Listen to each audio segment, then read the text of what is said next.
Obrigado, Flávia. Já temos algumas perguntas aqui.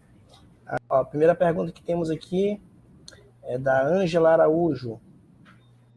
Ao refletir sobre a jornada do meu filho, percebo a importância do suporte adequado. Como você acha que a falta de intervenções precoces pode afetar a vida de uma criança com TEA? Oi, Ângela, boa tarde. Muito obrigada pela sua pergunta. Muito importante a sua pergunta, inclusive, tá? Como eu falei, perder a janela de intervenção precoce, eu acho que é o ponto crítico de uma intervenção. A gente sempre fala, nós profissionais da saúde, a gente sempre fala o quanto que é importante essa intervenção, que ela ocorra logo, né? Identificou que tem sinal de atraso, ainda não sabe se é TEA, se é TDAH, vai fazer intervenção. Intervenção comportamental, fonoaudiológica, terapia ocupacional, intervenção física, nunca é demais. Não tem efeito colateral, tá? Então, algumas pessoas às vezes falam assim, mas ele é muito bebê. E aí, Flávia, você sugeriu um plano de intervenção de 20 horas aba. É demais, é absurdo. Aí eu pergunto, se ele fosse para a escola, ele ia ficar quantas horas na escola? Na creche? Tem criança menor que vai para a creche e passa a manhã inteira, passa o dia inteiro, integral na creche. Qual o problema dele estar em um contexto de terapias multidisciplinares, já que eu estou observando que ele tem lacunas no desenvolvimento, né? Uma manhã inteira ou uma tarde inteira. Então, quando a criança é pequena, a gente consegue ensinar habilidades, aproveitar essa janela, né? Aproveitar aqueles momentos anteriores das podas neuronais, aproveitar essa plasticidade cerebral que essa criança tem para aprendizagem, para se ensinar de uma forma rápida, de uma forma eficaz, habilidades que sejam funcionais para a vida dessa criança. Quando essa criança pequenininha, ela aprende várias habilidades que estão em déficit no seu repertório, as chances dela ter uma curva de aprendizagem maior são melhores, são maiores, tá? Então, ela não fica muito distante dos seus pares, tá? Existem, lógico, outras crianças que, mesmo tendo passado por um processo de intervenção precoce, elas demoram para desenvolver ou elas não conseguem aproximar da curva, né, de desenvolvimento, mas porque talvez o nível dela de comprometimento fosse maior. Mas, de qualquer maneira, a intervenção precoce sinaliza que mais tarde essa criança vai depender menos de intervenção. E aí eu vou compartilhar uma história particular. Na clínica privada, na clínica que eu atendo, né?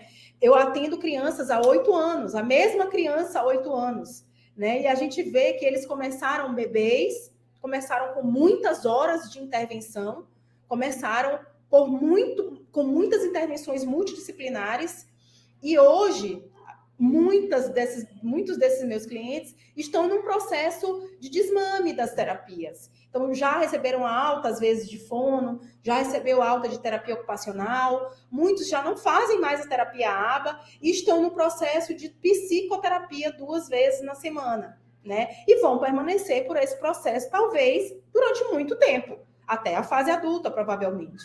Mas isso é a beleza da intervenção precoce. Isso só foi possível porque essas crianças iniciaram muito cedo a intervenção. Temos outra pergunta aqui da Júlia Ferreira. Como as escalas de avaliação, como a dos dois, é assim que se lê, Flávia? Estou lendo aqui. E Cardo, e o Eidos, eles contribuem para diferenciar o TEA de outras condições de neurodesenvolvimento, né? Essas escalas, elas sugerem, né, que você aplique para que você faça a diferenciação entre os transtornos, né? Então, assim, não existe nenhuma escala, viu, Júlia, que vai te dizer exatamente o que é de quem, né? Não vai ter essa escala que ajude. Então, é um processo que é clínico, como eu falei, né? Você vai ter essas escalas que te ajudam a fazer esse panorama das intervenções ou das condições, né? Das questões dos transtornos de neurodesenvolvimento, te ajudam a caracterizar o que é cada um e a descartar os outros, mas também isso vai depender muito da expertise do profissional que aplica, sabe? Eu sempre falo que é um acúmulo de fatores para o diagnóstico. Tanto um bom instrumento, quanto a expertise, a vivência daquele profissional que aplica para ele saber diferenciar um processo de desenvolvimento do outro. Além disso, Júlia, uma coisa que eu observo muito e que eu acompanho, né? A gente tem parceria, né? Acompanho muitos psiquiatras, neuropediatras, e a gente vai vendo que esses profissionais, os psiquiatras responsáveis, eles usam várias escalas, eles não usam só uma, usam várias, né? Eles mesclam várias escalas e eles fazem muitas avaliações longitudinais. Então, às vezes, quando fica numa dúvida realmente de um processo diagnóstico, uma diferenciação de TEA e TDAH, faz avaliação multidisciplinar. Requer outras avaliações, testes padronizados com neuropsicólogos e também avaliação longitudinal.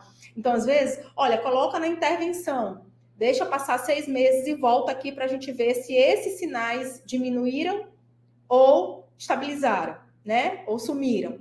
E aí, com isso, vai continuar a avaliação para fechar realmente um processo de diagnóstico. Fora isso, que existem os critérios, né? Existem critérios objetivos dessas escalas, né? Que elas te ajudam a fazer a diferenciação desses aspectos. O Vineland, a Elisa está perguntando como o Vineland ajuda a compreensão do impacto funcional do TEA nas crianças. É muito legal.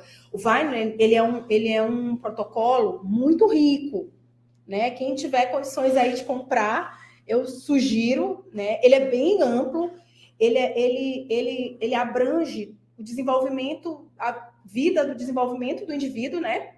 Ele é muito abrangente.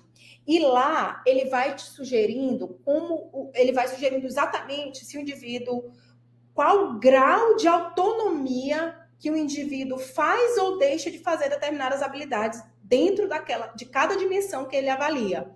Entendeu? É assim que ele consegue te ajudar a compreender qual é o tipo funcional daquele indivíduo. Entendeu? Qual tipo de suporte que aquele indivíduo tem ou vai precisar ao longo da vida. Então, lá tem as dimensões, por exemplo, tem dimensão de linguagem, né? Então, ele tem várias perguntas que ele vai te fazer e que ele vai te perguntar se o indivíduo consegue fazer isso sozinho, se ele precisa, que tipo de ajuda ele precisa para fazer aquela determinada habilidade. Tem lá uma habilidade motora, habilidade funcional de vida prática, habilidade acadêmica, entendeu? Então, ele vai fazendo várias perguntas para ti e ele vai pontuando, ele vai por ponto, né? Você vai colocando lá no crivo como que esse indivíduo vai conseguindo fazer, que tipo de autonomia que esse indivíduo tem para fazer determinadas habilidades. Ele é bem complexo, inclusive, né? Então, não é tão simples, mas, em resumo, é isso que esse protocolo te oferece enquanto avaliação. Carlos pergunta quais são os profissionais que estão envolvidos na avaliação interdisciplinar do paciente com TEA. Olha, eu vou te dar um exemplo. A gente tem vários psiquiatras que trabalham em parceria conosco, e aí, quando um psiquiatra ele tem, né, chega um cliente, né, então ele acompanha a primeira vez a criança e fica com uma dúvida em relação ao diagnóstico. Então, ele encaminha para a nossa equipe. A nossa equipe é formada por supervisores ABA, psicólogos, a gente tem terapeuta ocupacional, tem fonoaudiólogo, tem psicopedagogos, né, e profissionais de educação física, inclusive, né. Então, esses profissionais, mas a equipe mínima, a gente fala que é o fono, TO, psicólogo e o psiquiatra, né. Então, eles conseguem realmente fazer essa avaliação. Então, é muito importante, tá, Carlos, que se tem avaliação desses profissionais. Se a criança já estiver na escola, é fundamental que a equipe pedagógica também participe, né? Observe quais são esses comportamentos e participe nessa construção. A escola é um palco que, em geral, como as crianças passam muito tempo e elas vão muito cedo para a escola, têm ido cada vez mais cedo, esses professores já estão muito afinados, né? Eles conseguem discriminar bem quando o comportamento ele pode sinalizar algum fator de risco para o desenvolvimento da criança, tá? Bom, mais alguma pergunta? Por enquanto não, Flávia. Beleza. Enquanto a gente espera ver se há mais alguma pergunta.